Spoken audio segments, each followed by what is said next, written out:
Hey everybody, Pez here from the Music Gym. I'm pleased today to be able to come to your screens and teach you Red Eyes by The War on Drugs. It's one of my, it's a favorite song of mine. I love the band, and really pleased to be able to teach it. If you're not familiar with the song or you need a bit of a refresher, hit pause now and just go and listen to the song Red Eyes by The War on Drugs. It's relatively easy. You'll hear that there is a range of elements in the song. One of the most driving elements of the song is the acoustic guitar. You can sort of hear it from the very beginning of the song and it drives us all the way through to the end of the song. It's really prominent, so that's what we're going to learn today. The chords are relatively easy. I'll get to that in a sec. One thing I should say to begin with though is we will need a capo to play this song on acoustic guitar. We're tuned in standard E, which is just the normal way that you've learned to tune guitar, E, A, D, G, B, and E. But we're taking a capo and we're putting it on the 3rd fret. Of course, like is the case with any time you use a capo, it is possible to play this song without the capo, but we'll be using a lot of bar chords and it's not really conducive to the ease of how this song is played. I've looked up a few videos and they definitely use a capo on the 3rd fret. So hopefully you've got one, chuck it onto the 3rd fret here. Now that we've got a capo on the 3rd fret, all of the chords that I tell you to play, much like we do universally with guitar when we use the capo, if I were to say E minor, I want you to treat E minor as in the shape that I mean. So E minor in reference to the capo. E minor you've learned is down here. I want you to take this shape and move it up. Even though technically this isn't going to be an E minor. You couldn't tell another musician that's on a different instrument that doesn't conform to the capo, where you could just move up the whole key. You couldn't tell them to play an E minor. But for this sake, this is what an E minor is going to look like, and that's how I'm going to say it. Okay, the chords that we use for this song. Pretty easy, you should probably know them all. We're going to use a C. We're going to use an E minor, like you would have guessed. We're going to use a G, but with a small adaptation instead of this G, which you could do if you wanted, which you've probably learned, or maybe some of you play it like this. We're going to use a kind of really lazy G that's used a lot in folk music. And it just takes your 3rd finger, or it could be your 2nd finger, I guess. It wouldn't really matter, because we only use one finger for the chord, and we're going to put on the 3rd fret of the 6th string, trying to use that finger to block the 5th string that's below it, so it doesn't make a noise. And then all of the other strings are open. Sound like that. Now if you can do it as well, blocking the last string, the 1st string down here, is going to be good. But it's not going to be that much of an issue because that last note is still going to be in the key. It's not going to sound really obtrusive to the ears. That's what we're trying to get. Instead of this G, we're going to do it like this. Sounds pretty similar. Okay, so we got C, we got D, we got E minor, and we got G. One thing I'm going to proposition to you as well, if you are able to do this, you probably haven't learned this chord if you are still a beginner, but as a substitute every now and then for this D, we're going to do a D that I really love to play, which is just the C, and we move it up 2 frets. Move the entire shape up 2 frets. Leave all of the strings that are open, keep them remaining open, move them up 2 frets. Sounds like that. Makes it a really nice and easy transition from the C to the D. And you just move it up 2 frets. Of course, we could just do the normal D as well. This is still strictly a D. It's not going to matter all that much, but I think it sounds a little bit nicer. Let's move up there. Okay, so all the chords. C, E minor, new G, hopefully new D, or old D. Something kind of funny about this song is, while these are relatively easy chords for us to play, and the strumming pattern you'll find out is relatively easy as well. The structure of all of the chords happens in kind of a non-linear way. In music what often happens is things happen in 4s, and then because they happen in 4s, they maybe happen in 8s, or they happen in 16ths or something like that.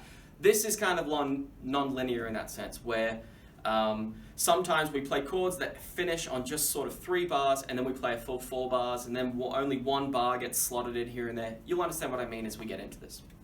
Okay, as for the strumming pattern, dead easy, super plain Jane. Every single chord throughout the whole song, we're just going to go down, up, down, up, down, up. The acoustic guitar is just going full throttle. So if I was just playing C, I would be going the whole time, trying to keep the same sort of dynamic and the same sort of volume for all of your strums. Give that a go for a while. Just try and hold a C, whatever speed you think you can. Just try and give it a down, up, and keep it kind of consistent and kind of driven the whole time.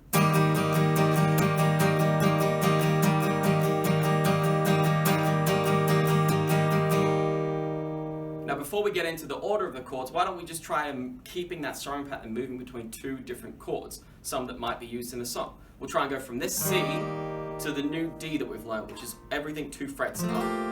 If you're not too, pleased about that D and you want to do the old D, that's fine as well. But let's try and go down, up, down, up, down, up, down, up, down, up, down, up, down, up, down, up, down, up, down, up, down, up, down, up.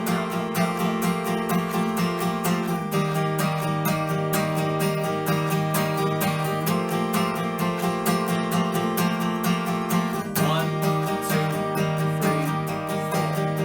1, 2, 3. Back to C. 1, 2, 3, 4. D.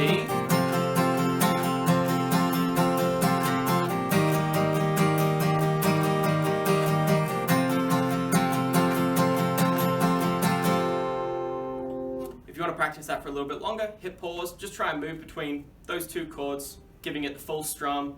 Try your best to not stall between the 2 chords. We want to try and glue those 2 chords together so that there isn't any time lapse in the transition of the chord. It's all pretty tight. Okay, now in terms of counting, we have to apply a bit of counting to help us guide through the song on these strumming patterns. So, for each count, we're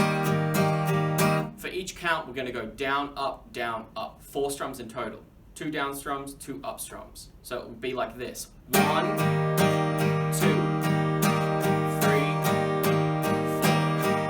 4. So that will help me later in teaching the song when I say do 4 counts of this chord and then move to this chord for 4 counts. So if we did 4 counts of the C and 4 counts of the D, it would sound like this. 1, 2, 3, 4. 1, 2, 3, 4. One more time. 1, 2, 3, 4 to the D. 1, 2, 3, 4. Okay, now let's learn the song. We're going to predominantly focus on the intro, the verse, and sort of what's you could call the instrumental part, which is kind of the intro as well. All of these parts are kind of reshuffled in a kind of unconventional way for a song that just reappear in different parts of the song. So if we learn just the intro / instrumental and the verse, we're pretty much going to know the entire song. Okay, I'm going to start with the intro because it's relatively easy. We're just using the 2 chords for the intro. It's just going to be C and your new D. Of course, you can do your old D if you'd like as well. That's fine. C, new D / old D. Okay. In terms of counting for the C's, remember every time we're strumming, it's full throttle. It's down, up, down, up, down, up, down, up. There is no other strumming pattern I need to tell you about. It's that the entire way through the song. Okay, so we've got 4 counts of the C. 3, 4. Another 4 counts of the C. 1, 2, 3, 4. We're moving up to the D for 4 counts. 1, 2, 3, 4. Back to the C. 1, 2, 3, 4. Another C for 4 counts. 1, 2, 3, 4. And then up to D one more time for 4 counts. 1, 2, 3, 4. So if I can group these in counts of 4, we have 2 C's, a D, 2 C's, and a D. 1, 2, 3, 4. That's 1. 1, 2, 3. Up to the D. 1, 2, 3, 4. Back to the C. 1, 2, 3, 4. Another C. 1, 2, 3, 4. Up to the D. 1, 2, 3, 4. Now that's all of the intro, and it's going to be most of what the instrumentals are as well that poke their head throughout the whole song. There's one little tail end that we need to put onto that intro. This is where the non-linear stuff comes in, and you'll start to, as we go through the song, you'll start to really know what I mean. After we've hit that last D for 4 counts, we actually go back to C, but only for 1 count this time. And remember, 1 count is down, up, down, up. So it's going to be down, up, on the C before we actually move into what's known as the verse. Okay, so we have 4 counts of the C, 4 counts of the C, 2 of them for the C, 1 4 counts of the D, back to 2 4 counts of the C, up to 1 4 counts of the D, and then 1 count of the C. Here's how the intro sounds. 1, 2, 3, 4. Another one. 1, 2, 3, 4. Up to the D. 1, 2, 3, 4. 1, 2, 3, 4. Another C. 1, 2, 3, 4. Up to the D. 1, 2. Just 1 count of the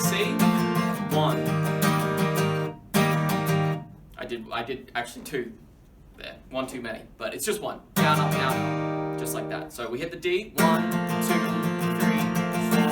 down, up, down, up. Now that seems like a really awkward place to end, but that's because the intro goes really smoothly into the verse, and we stay on C for the verse. So it won't seem so sticky that it's just randomly ended once we realize what the verse is, and we move immediately from the intro or instrumentals straight into the verse. Okay, now for the verse.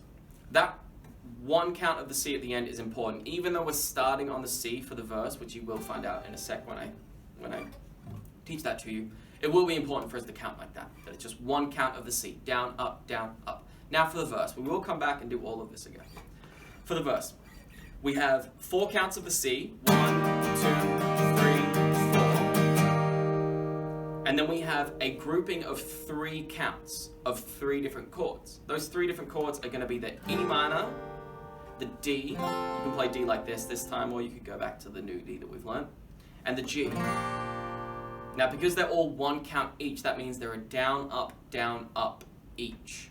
So the E minor sees a down, up, the D sees a down, up, and the G, down, up, So just one more time, we have the 4 counts on the C, 1 count on the E minor, 1 count on the D, and 1 count on the G. 1, 2, 3, 4. 1, 2, 3. And then we move back to the C.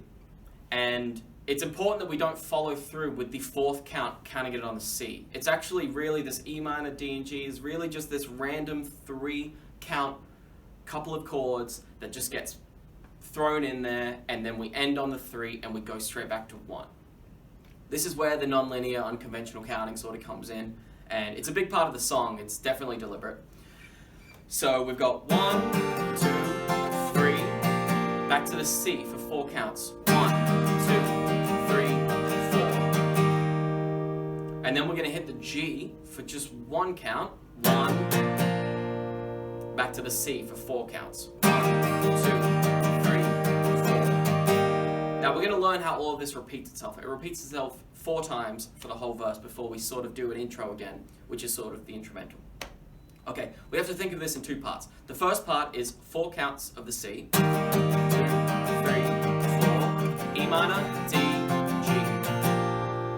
7 counts in total. 4 counts for the C, 3 counts for the E minor, D, and G.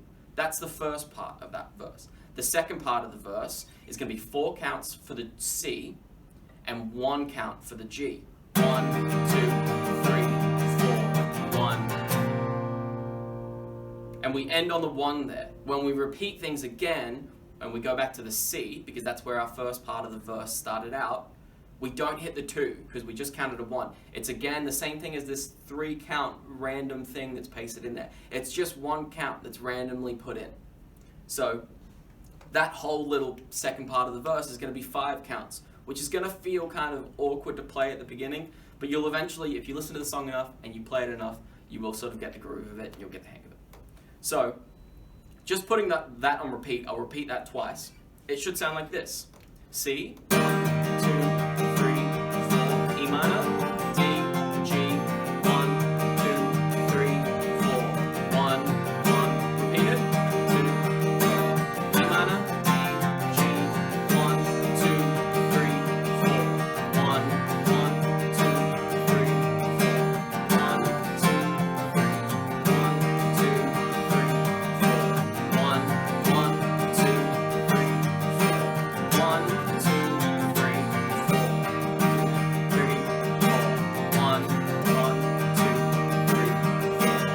Even I lost the counting there because it feels so natural from years of music to count 1 and then 2 straight after it.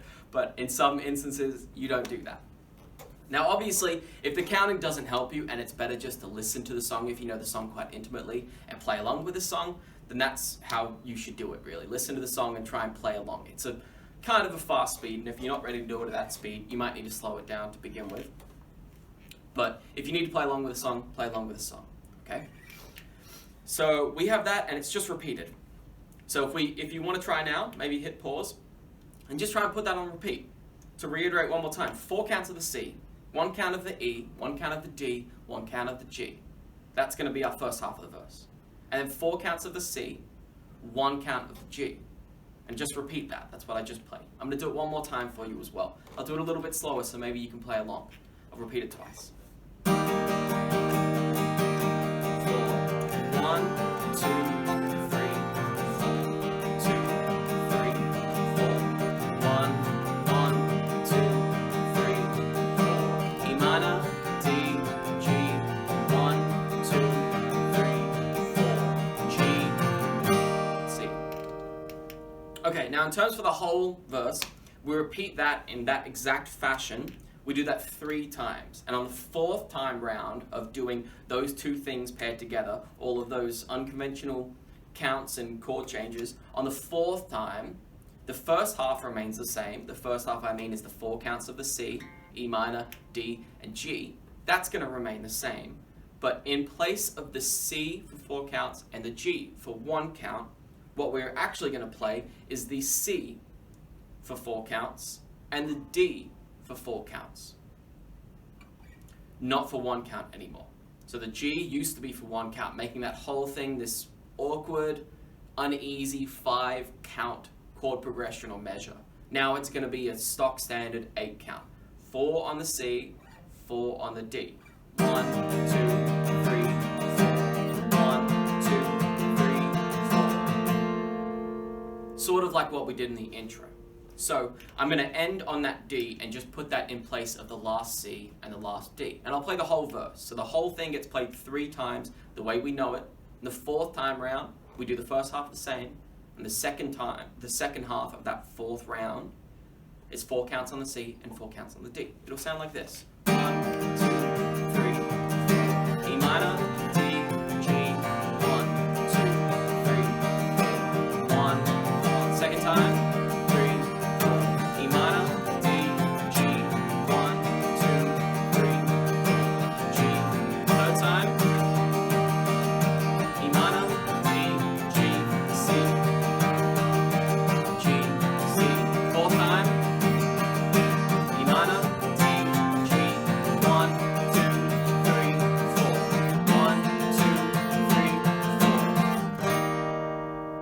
Okay, now, that's pretty much the entire verse. There's one little tail part that we need to put on the end of the verse. And getting into the head of the songwriter, this is pretty interesting because it's almost as if there isn't any rhyme or reason to it, and the songwriter is just moving from C to D in sort of an emotional manner, whenever they want, really. There are even a few instances throughout the whole song when the length that you stay on the chord does change here and there, like you stay for an extra 4 counts, or when you did stay for 4 counts before, you don't stay for those 4 counts next time. But at least for the first verse and for the second verse, after we've hit that D for 4 counts to end the verse, we need to hit 2 4 counts of the C. This is akin to how the intro was. 2 4 counts of the C, 1 4 count of this D, and then just the 1 count, just like we did in the intro, back to the C before we go back into a verse, which is 4 counts of the C. It'll sound like this. 1, 2, 3, 4. 1, 2, 3, 4. 1, 2, 3, 4. 1. And we don't really end there. It's wrong for me to say we end there because there isn't an end. We really tack that straight into the start of the verse again. So we stay on the C. So if I were to just show you what that sounds like, doing that little tail part, 2 4 counts of the C, 1 4 count of the D, and just the 1 count of the C, going back into the verse, which sees us with 4 counts of the C, 1 count of the E minor, 1 count of the D, 1 count of the G. You know this part. This is what that would sound like. 1, 2, 3, 4. 1, 2, 3, 4. D, 2, 3, 4. 1, 1, 2, 3, 4. 1, 2, 3, 4. 2, 3, 4. 1, 1, 2, 3, 4. Now that does sound kind of strange when you're just playing it completely isolated from all of the other parts of the song and the band in the song, but that is how it goes. So if you want to play along, you're going to have to play it like that. That very awkward extra strum that's at the end of the intro going into the verse, and at the end of all of the verses going back into the verses. Okay, I'm going to run through all of that again. If you need to pause and rewind, there's a lot of me saying count in there, and there's a lot of me saying all of the chords, and a lot of counting, and a lot of strumming. If you need to rewind and just rewatch that, take your time with it. I'm going to go through it all again pretty slowly, and then I'll play it slowly. Intro, we have 4 counts of the C. Remember, each count is down, up, and that never changes through the whole song. It's really the driving force of the whole song. It stays like that. And at a consistent volume, I wouldn't be doing... There's no accents happening in there. It's as consistent and as flat as you can make it, which is a lot harder than you might think it is. Okay, so we got 4 counts of the C. This is from the intro. 4 counts of the C, another 4 counts of the C, 4 counts of the D, back to 4 counts of the C, another 4 counts of the C, 4 counts of the D, and 1 count of the C. If you need to write this down, rewind and feel free to write this down. 1 count of the C. Now we're going into the verse, where we have 4 counts of the C, 1 count of the E minor, 1 count of the D, 1 count of the G. That's a little 3 count thing that we've pasted in. Back to 4 counts of the C, 1 count of the G, back to 4 counts of the C. Those 2 little parts is what we're going to call the main frame of what the verse is, and we repeat that exactly how I said it 3 times.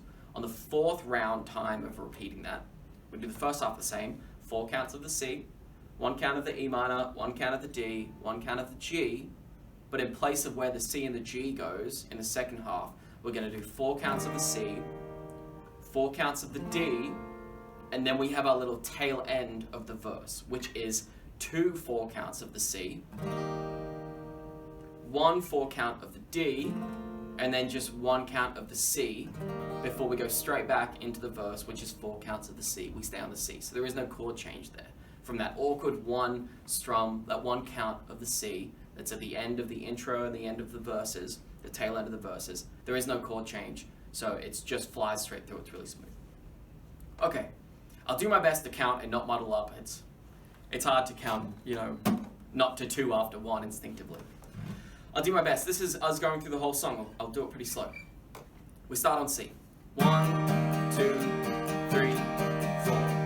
1, 2, 3, 4. Up to D. 1, 2, 3, 4. Back to C. 1, 2, 3, 4. Another C. 2, 3, 4. Up to D. And then C for 1 count. C. Verse. 2, 3, 4. E minor. D. G. C. 2, 3, 4. 1, 1, 2, 3, 4. E minor. D. G. C. 2, 3, 4. G. C. It's the 3rd time round. E minor. D. G. 1, 2, 3, 4. 1. 4th time round. First half's the same. 4. E minor. D. G. C. 4 counts. Up to D for 4 counts. 1, 2, 3, 4. Back to C. 1, 2, 3, 4. Another C. 3, 4. Up to D. 1, 2, 3. 1 count of the C. 1. Verse. 3, 4. E minor. D. G. 1, 2, 3, 4. 1, 1, 2, 3,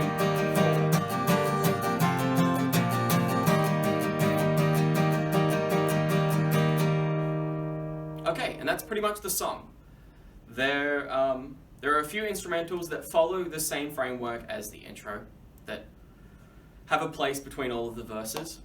And it's mostly just a verse and intro, or part A and part B song, more or less. The dynamics do change, where you might, throughout the song while you're playing this structure, you might want to go from full throttle into little baby strums where you're not really hitting it as hard. I would still personally, as a stylistic point of view, try to keep all of your strums still the same volume in different parts of the song, But if you do need to go into a less dynamic part of the song where it's a little bit milder, just bring all the volume of all the strums down. Something like this. And then we've got the verse, which is sort of the chorus or the main part of the song, coming back in. Give it a little bit of steam.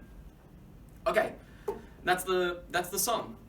If you do need to rewatch this as many times as you want, write down the structure. It is kind of hard to get your head around. Once you're ready to do it at the right speed of the song, I really recommend that you play along with the song.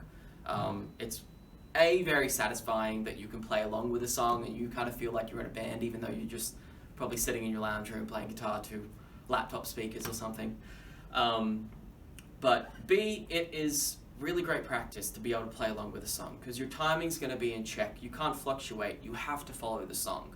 And if you have the structure wrong, that song is going to tell you that your structure is wrong because you're going to lose it from place to place and you're going to relearn that you need to get the right structure. Okay, thank you so much for joining me. If you do have any questions or concerns or any follow-up queries about this song or anything that I've talked about, feel free to send us a message at The Music Gym. You can message us on our Instagram page, at The Music Gym, or on our Facebook page. If you have a message specifically for me, feel free to ask. This message is for Pez. Otherwise, thanks very much for joining me, and till next time.